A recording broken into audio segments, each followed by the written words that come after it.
Welcome back to Cheyenne, Wyoming Urban Gardener. This is Debbie, and this is the part 2. And we're just talking about what kind of a season that it's been so far, and it has been kind of a crappy season for gardening. Here's another example: is all of this lettuce looks great, except I've had to plant it 3 times to get just this amount of lettuce.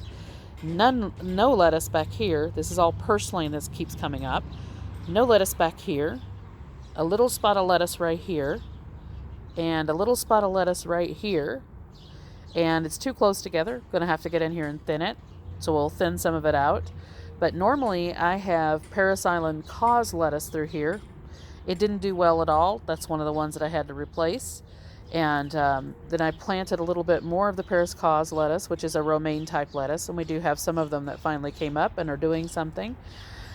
But usually I have Paris romaine lettuce that is over a foot tall, that is looking like romaine lettuce is supposed to look, and is doing so thick in here it would be completely that you couldn't see any of the ground.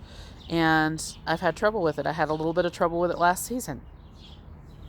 So lettuce seeds is not something that I save. I actually purchase seeds for lettuce seeds because I just do not have the expansive garden to let some things go to seed, because a lettuce plant, when it goes to seed, it actually gets quite large, and I just don't have room for that. So I have to purchase lettuce seeds. And I've thought about this season letting something go to seed so that way I could save seeds, but again, I just don't have the room for that, plus have production. So this season we're going to just deal with what we have, and I'm going to replant again here pretty shortly. We'll go ahead and get this harvested, because it'll be a harvest. It'll be quite a bit, actually. This is a lot bigger than it looks on video. So we'll have some lettuce, but then I'll go ahead and replant it, see if we can get some more going in here. I like a gourmet blend because we get all of the lettuces in there, and then we've got some of the Paris Island cause through here. So, that's kind of the situation that's going on. Carrots were terrible this year. I've planted them 3 or 4 times now, and this is what we have as far as carrots go. This is it. I had the red giant carrots. I had Shin Carota carrots. I've had Danvers and rainbow mix, and that's the Danvers that we have. This is the rainbow mix that we have. This is the red giant and Parisian oxheart that we have. That's it. I've gotten in here and I've thinned them so they're not close together or anything like that. We've got some daikon radish back there, and I planted probably about 50 seeds of daikon radish just to make sure that we got some. And we have maybe 20 of the daikon radish, which that's always a given. Germination quality is not super fantastic on lettuce or carrots or radishes or anything like that, especially the daikon were the first time that I've planted those. But we'll get some really big daikon radishes out of there because they look wonderful. But again, we only ended up with about 20 out of that. And I only allotted them that size, but they're actually pretty far apart from each other. So they'll have plenty of room to make a good sized daikon radish. We had issues with the cabbage, if you remember. And again, I think that was the ants, so that wasn't anything as far as environmental. But the ants were looking for water this year. They've never done that before, where they've had to cut leaves as much as they have, or bite leaves to basically get water out of them. And I've noticed like all of the bees, the yellow jackets, even honeybees that stop to get a drink or something like that, they've been drinking out of the cabbages, having water down inside of them. They go down in there and they get the water and then they leave. But the ants have been surprising as far as biting leaves to get water out of.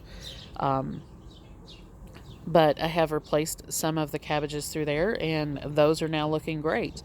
They have started picking up in size very, very fast in relation to when I planted the first round. We've got cabbages that are not really doing a whole lot back here, and that happens every season. You have some cabbages that just really take off really quickly, and then others that don't. And the only thing that it has been good for so far that I've seen is a great potato year. We've had fantastic potatoes, but potatoes like cooler soil. So a lot of people will say, especially I've heard some channels saying, oh, the potatoes are, doing amazing, blah, blah, blah, and this heat, blah, blah. Potatoes actually don't like heat as much. If you think about potatoes, a lot of potatoes are grown in Ireland.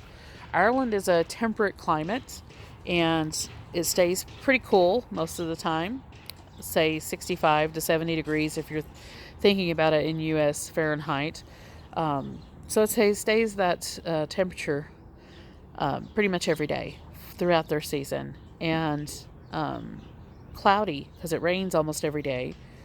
But they have amazing potatoes, and that is because potatoes don't really like super amount of heat. Having a lot of heat actually can stunt the potato size in the ground. So, no, potatoes don't like heat. Not a super amount of heat. They will do okay in heat. They just will not have super good sized potatoes because of the heat. So, the potatoes here have done fantastic, and they're pretty much shaded a lot of the day here. And I had put my carrots over here in the shade because I'd noticed every year that I had them in the heat, in the sun constantly, it took a very long time for them to germinate, number one, because you're supposed to keep the soil damp all the time when they are trying to come up from seeds. So they would not come up very well. Sorry, I've got mosquitoes flying around. They did not come up very well. So when I put them over here in the shade the first season, which was 4 or 5 years ago, they did amazing. I've had great carrots every year. Sometimes I struggle with just other things on carrots, but every year I normally have great carrots. And it's always been true of the same area.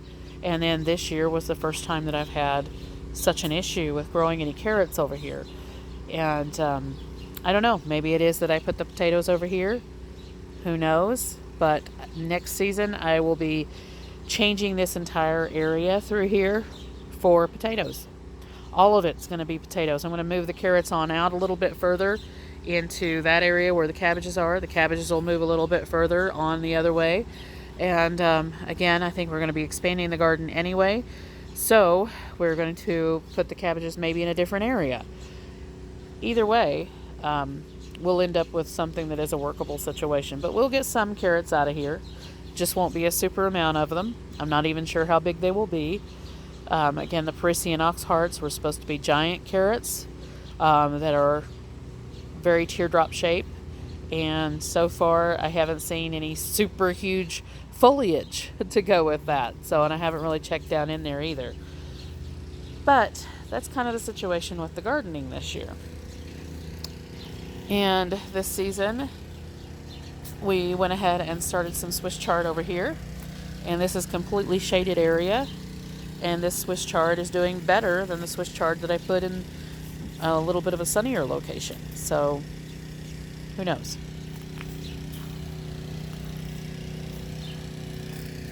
And that is our acorn squash.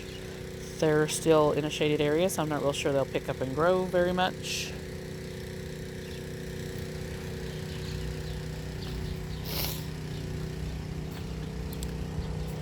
But overall, that is how the garden is looking. Again, just kind of struggling with different situations with gardening this season. How is everyone else's gardens out there looking that do watch this channel or come in and have a look at the channel? But we kind of have struggles here, and we're just kind of dealing with them. Again, onions. And I don't normally have good-sized onions. I've only had them one time in the 7 years that we've been here, but I've had decent-sized onions. This year looks like we may have some decent-sized onions in here, but we're probably going to have a whole lot of small onions too. Either way, it's food, but well, of course we would like to have bigger onions to have put back. So, I don't know. I may not grow onions again next season. I may decide that it's too much of a waste to keep trying, and we may resort to just getting bagged onions to supplement. Who knows? And then I can use this area of the garden for something else. But like you can see the onions right now, there's plenty of sun. They get sun for most of the day. So there should have been rather nice sized onions in here. And unfortunately, that's not the case. Again, temperatures are just too cool in the ground. In Cheyenne, Wyoming, we are gardening zone 5A, 5B, and it has been, I mentioned the other day, very much the 5A, probably even less this season. There's a lot of people in Wyoming that garden even in Riverton, Wyoming, which is much further north than we are. Gillette, Wyoming, which is where suburban homesteader Wyoming/Arizona is. She gardens there, and we have people that garden all over the state. And a lot of the areas, the garden zones are sometimes 4A or less. And they are having a lot of trouble in some of the areas. I know of one woman in particular who gardens as well as has a financial channel that she budgets and things like that. Her ability to garden this year has been slim to none. They were still having frost and freezes all the way up through the end of June. There's another lady that I know, it's in Sheridan. She just moved there last year, and she's had trouble trying to garden at all. It's just been too cold temperatures in the soil. So I'm thankful for what we do have, what so far we've been able to do, and count my blessings on that, because at any point in Wyoming you can get hit with a hailstorm and take out the whole garden, like I had on June 8th of last season and had to replant everything. Anything can happen. So sometimes when I think about last season, I got things in a lot earlier because I'm thinking about when I actually planted the stuff in the middle of May or the end of May. But the reality is that I got almost everything killed out except for tomatoes and except for potatoes on June 8th by a hailstorm. So I had to replant everything, and a lot of things I didn't even have starts of. I just had to direct seed sow. So, and for some reason, it was still way better than it's been in this season so far. And even the sunflowers, that's another thing I've noticed, is I do have mammoth sunflowers in here. I've got one right over here. And usually these guys are more than 10 feet tall. And this one is barely even 5 feet tall, and it's already blooming. You can see the bloom on it. Usually these guys, like I said, are 10 feet tall or more. And I've noticed with all the sunflowers that I have, they seem just slower, just smaller, shorter. And again, in a lot of the places I haven't done anything to the soil. Same situation over here with the eggplants. Eggplants are small. Last year I had eggplant. I had it in a container though. So I'm not sure that I can measure much of a difference with that because of the fact that I grew in containers last season.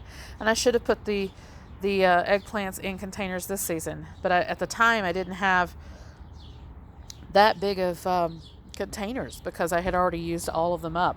And then I ended up getting containers after that. So they were already in the ground, they were already established, and I'm not digging them up and putting them in a container. But, they're doing okay. I hope that they bloom and set some fruit on them. We've had some blooms on them, but they're just still so small. And usually the first blooms on eggplant don't set. So, I don't know. We shall see what happens with them. But so far, like I said, it's just not been a very good growing year. Again, this is a mammoth sunflower right here in the middle. And you see what size it is. Probably about 2.5 feet tall. We've got other sunflowers in there. But these are all short variety, so I really can't measure those too much. They're incredible sunflowers and Chianti sunflowers and stuff like that are in there. They're going to be shorter variety. The Kennebec potatoes over here didn't bloom last season, but they bloomed this season. So we had blooms all over these Kennebec potatoes. They didn't die back last season. We've got a little bit of dying back at the bottom so far after they bloomed. So we're going to hope for a good potato year at least, because potatoes are a staple. Corn. The corn last season didn't do as well as it did this season. And we've got a lot of corn, at least in comparison to what we normally have, because I had a little bit extra space this season. So the corn is tasseling. We have ears on the corn that have started. You can see them there. And in some cases, we have 2 to 3 ears on each stalk. Normally, I only have 1 ear on each of these stalks. But a lot of these have 2, some of them 3. And I've been going in and making sure that they get pollinated by shaking the plants. But we're going to have quite a season for corn that we haven't had before. So then corn typically grows in hotter areas that have warmer soil temperatures. So it's kind of surprising on that. But again, this is the early sun glow hybrid that I've grown a couple of years ago and did not grow last year. Last year I grew the peaches and cream. And when I grew the early sun glow, I had wonderful corn. When I grew the peaches and cream, I didn't have a whole lot of corn. That was last season. So now I'm growing the early sun glow again, and we have lots of corn. So it looks like I need to stick with that variety, so I think we will.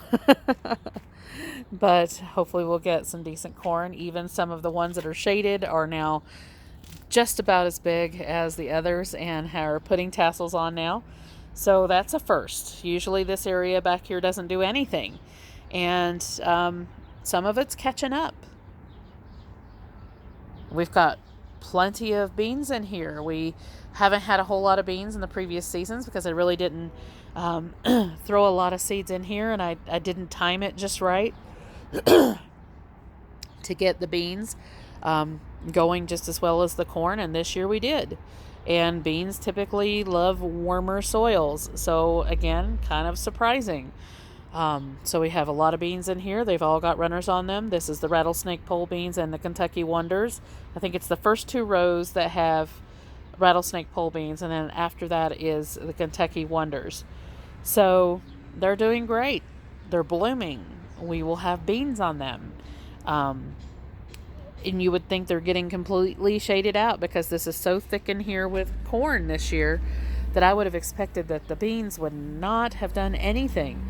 And that's not the case. They're doing wonderfully. Even the Royal Burgundy bush beans, I have 2 rows of those back there in the corn, and they look amazing. They're blooming like crazy, and they have beautiful blooms, by the way. Purple stalks, purple veins, and they're doing great.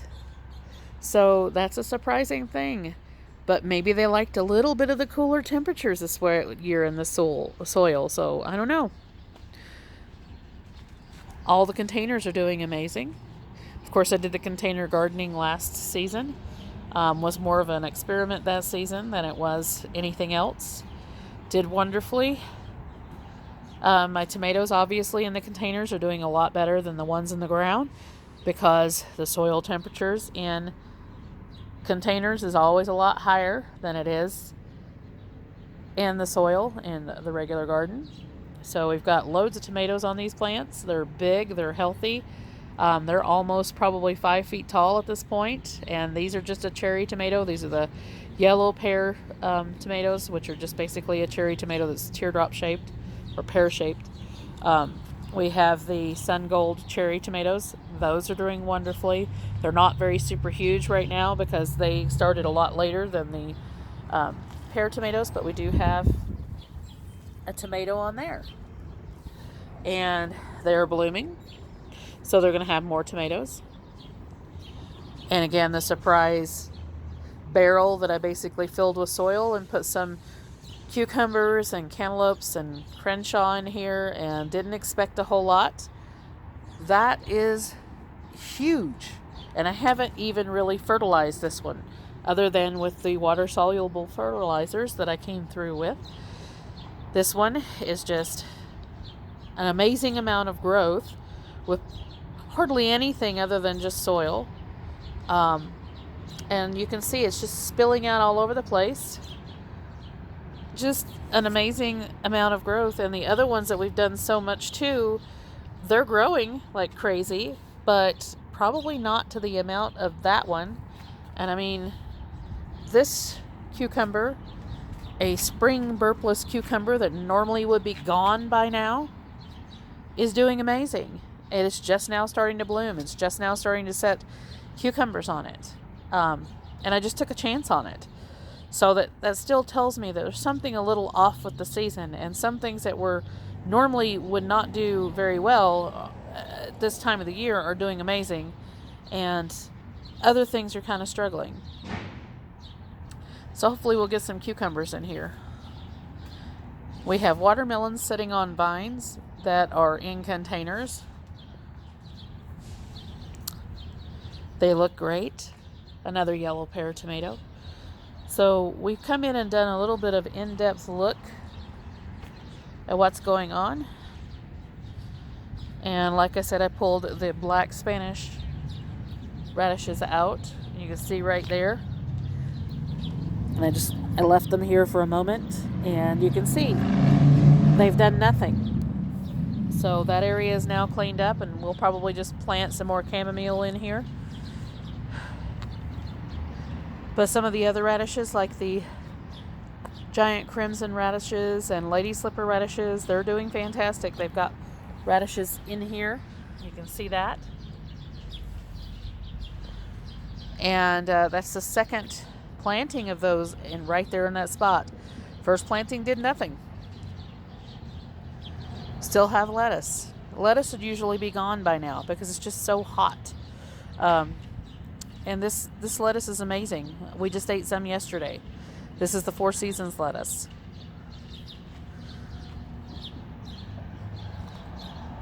So everything in here is still doing great. But again, remember I planted some birdhouse gourds in here. Granted, a little bit later than I probably should have. And see, they're just now getting like their fifth and sixth leaves. So just something a little off with the season. I would have had probably birdhouse gourds by now, last season. We've got some more lettuce over here. And this is the red marvel. It's doing well. Usually that would be gone by now. It would just be too hot.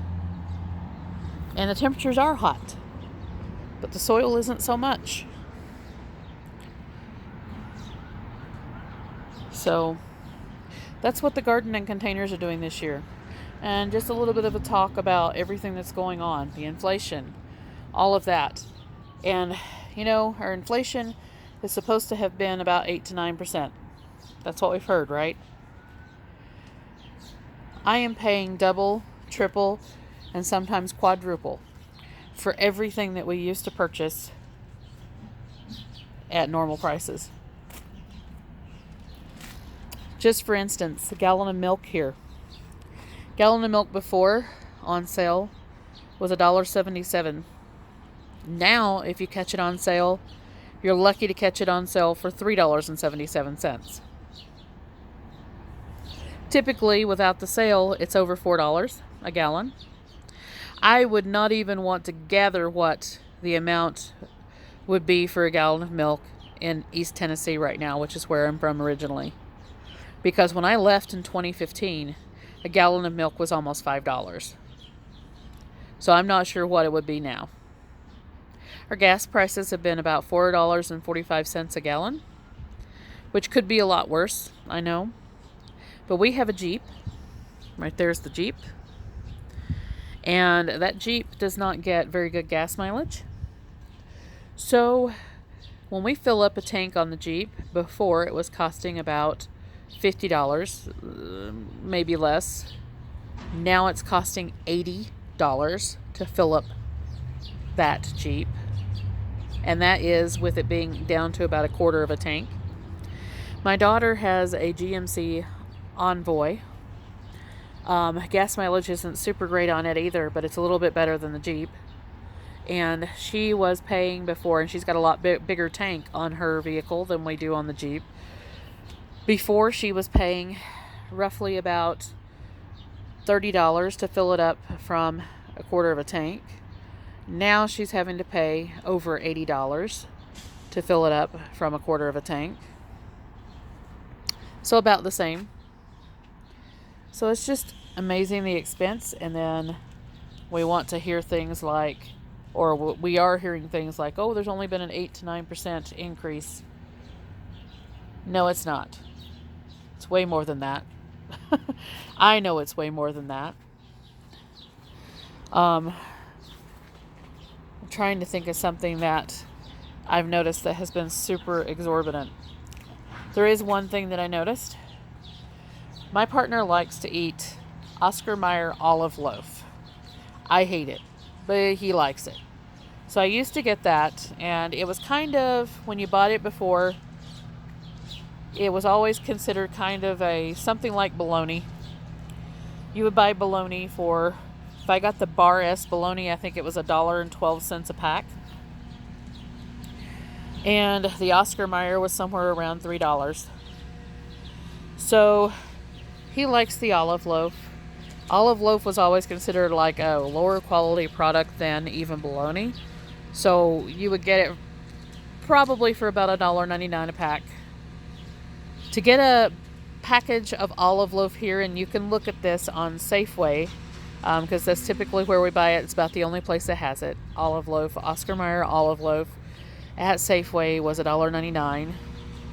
That same olive loaf is now $5, around $5.72 for a pack. Bacon has went from, when it was on sale at Walmart, for $3.98 a pack for some of the cheaper bacon. Some of the cheaper bacon was about $3.98 a pack, is now upwards of almost $8. A Quaker oatmeal, instant oatmeal. My partner likes to get the raisin, date, and walnut 10 pack, 10 or 12 pack, I forget, of the instant Quaker oatmeal packs. And that used to be $2. If it's not on sale, about $2.98 a box. To me, that's too high to begin with. Now, I've noticed at Safeway, it's $8.99 for a box of instant Quaker oatmeal packs. And that was not just that flavor, that is all the flavors. So I have not, and I've talked with my partner about it, I'm not paying that for instant oatmeal. We get a bag of oatmeal and we add flavors to it. Sorry about that, construction workers we've got across the street. So I know what the prices are. I know it's not 8 to 9%. I know that in a lot of cases it has been more than 100% increase. So that is what we're looking at right now.